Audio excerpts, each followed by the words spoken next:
Hi, I'm Jeannie from health.com, and today we are talking about all things diabetes. It's Diabetes Awareness Month, and today's actually World Diabetes Day. So here to answer all of our questions about diabetes is Dr. Sona Shah. She's an endocrinologist at NYU Langone Health, and welcome, Dr. Shah. Thank you so much for having me. So just to start with, really basic, in very simple terms, what does it mean to have diabetes? So I'm sure a lot of people have heard about diabetes, and it's a very common disease. It's prevalent in about 1 out of every 10 individuals in this country. And it basically means that you have either a deficiency in insulin or you're insulin resistant based on whether or not you have type 1 versus type 2. It's kind of, to put it in simplest terms. And what does insulin do? Why do you need it in your body? So insulin is a hormone, and it essentially lowers your blood glucose. So with patients who are type 1 diabetics, they don't make enough insulin, and so they are dependent on taking insulin as a medication, whereas patients who have type 2 diabetes have insulin resistance, so their body and their cells don't respond to insulin as well as someone who doesn't have insulin resistance. So if you have insulin resistance or not enough insulin, that means you have too much sugar in your blood? Sort of very simply? Yeah. Yep, that's exactly what it means. So basically insulin resistance can develop over time and as individuals age, and when individuals are insulin resistant, they basically have higher levels of blood sugar compared to someone that doesn't have that. And why is that bad? Like, why is that a disease that we need to worry about? So having type 2 diabetes or even type 1 diabetes puts individuals at higher risk for a lot of different things, including cardiovascular disease, which is why we care about it so much. Individuals with diabetes are at higher risk of heart attacks, stroke, a lot of complications related to their nerves, their vision, and their kidneys. And so it causes a lot of different long-term complications. And so we often like to diagnose it as soon as possible and to treat it right away. Is it actually the sugar that's doing all that damage in your body? It is. With higher levels of sugar over time, it can cause damage to smaller vessels as well as larger vessels. And so having higher levels of sugar in your body can cause a lot of different complications. And so we would like to know about having a patient having diabetes right away so that we can treat it as quickly as possible and manage it to the best of our abilities. So how do you diagnose diabetes, and who should be tested for it?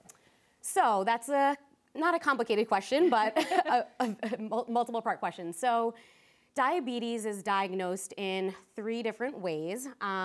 The first way is by a blood test called an A1C, and you can kind of use either of the 3 ways to diagnose it. So the A1C is a blood test that your primary care physician can check, and it basically tells you your blood glucose over the prior 3 months.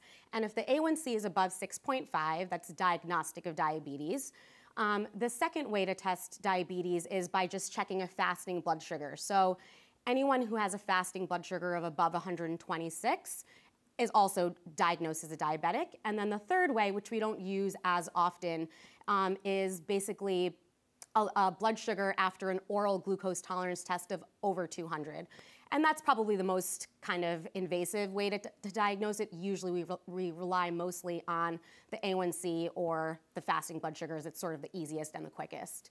Is the last one, the last one, that's what you get when you're pregnant, right?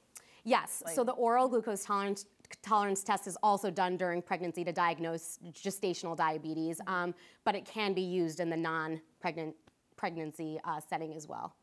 So should everybody get tested for diabetes? How does that work? Should everyone get screened? Yes, so it sort of depends on your risk factors. So anyone above the age of 45 should get screened. And then if they're negative, they should be screened every 3 years thereafter. And that's usually for patients who have no risk factors for diabetes.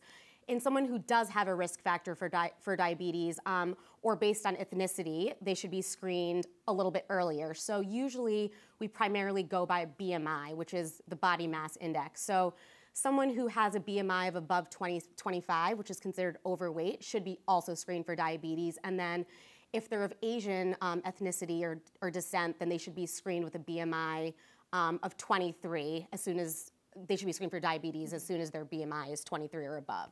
So it sort of depends on whether or not it's either age or by BMI. So if you have a BMI of 26 or 27 and Yeah. you're in your 20s, you should still get You should still get screened, exactly. And if you're not diabetic, then you should be screened every 3 years thereafter. You mentioned ethnicity and weight. Are there other risk factors for diabetes? Yeah, so there's a whole host of risk factors.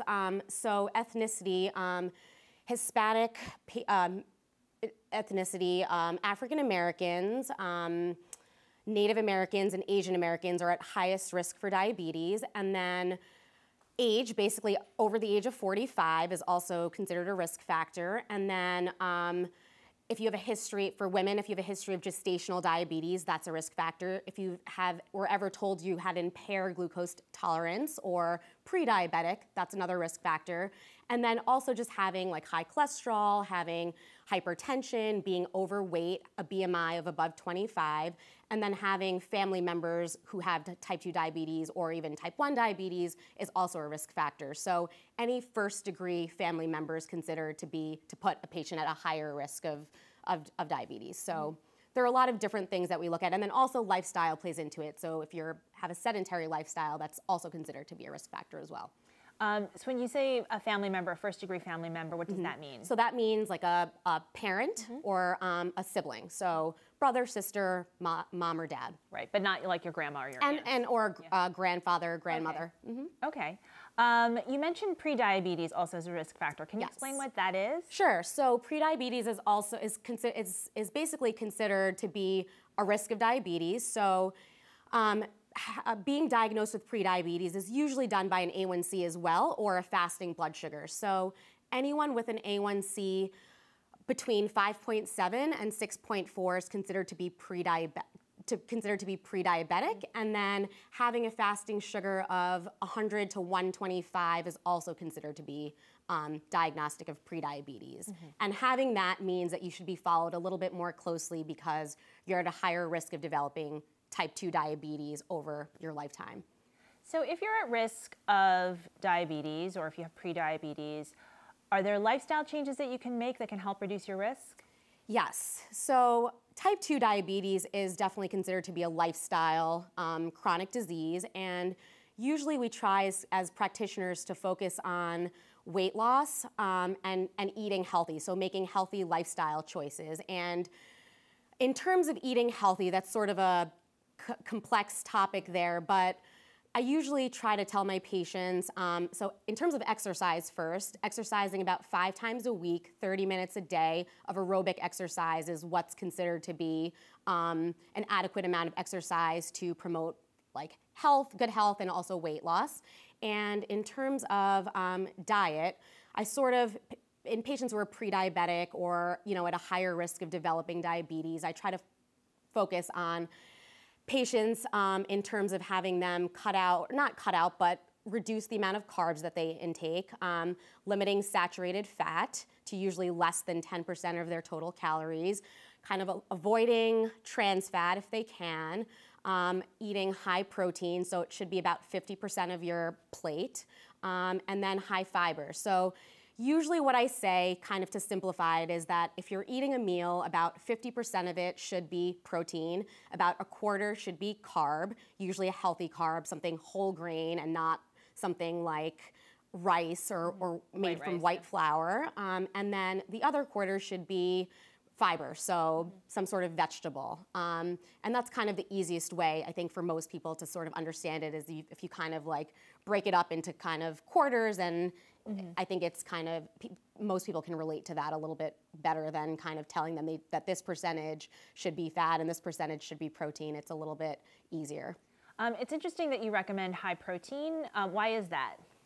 So I usually recommend protein with fiber, as those nutrients don't spike the blood sugar as much. And so what we want patients who have diabetes to do is be on a low glycemic index diet. So what that really means is they should be eating foods that don't spike their blood sugar as much because they're at risk of having higher blood sugar to begin with. And so protein and fiber sort of don't produce those post-meal glycemic spikes that carbohydrates or sugars do. And so that's why we kind of recommend that patients should eat a high protein, high fiber, and kind of a lower carb diet because it doesn't affect the blood sugar as much. So you mentioned eating healthier carbs. Does having diabetes mean that you can't ever have sweets? Not at all. So usually what I like to recommend is that patients can eat carbs, but they should be more complex carbs and not carbs that sort of are stripped away of their nutrients. So whole grains are much better than white bread. I usually tell people to avoid any sort of concentrated sweets to the best of their ability. So no one has to eliminate carbs from their diet altogether, as that's essentially impossible for anyone to comply with. But to limit carbs to the best of their ability to eat healthier carbs. So anything with whole grain, whole wheat, like high fiber, and just less white rice and less white bread is kind of the most optimal for your blood sugar. Do patients of yours find it challenging to follow that kind of? Yeah, it is really hard. And usually if I tell patients to kind of go with reducing carbs to about 45 to 60 grams per meal, which is definitely doable. You can still eat bread, you can still eat rice, you can still eat a lot of the things that you were eating before, but in a more reduced fashion. And yes, it's not easy, I don't think, for anyone to kind of adhere to any sort of diet, but I think it's almost necessary if you do have diabetes or if you're at higher risk to sort of at least attempt to do that, because I think it's otherwise hard to sort of get your, disease under control. Do lifestyle changes sort of play a role in whether or not you can avoid taking medication also? It does. So type 2 diabetes is sort of evolutionary. It kind of can get worse over time, but I think if you're able to sort of target it adequately in the beginning with diet and lifestyle changes, you're at risk of it progressing. And so it has been shown in many studies that losing weight and getting your BMI below 25, which is considered to be not overweight, and then also complying to a healthy diet has been shown to lower blood sugar and improve outcomes. And so it does make a difference in terms of delaying progression, and sort of also in some people it also essentially cures diabetes. So it's the forefront of managing the disease, and it's definitely one of the kind of main things that I counsel all of my patients who have either type 1 or type 2 diabetes on.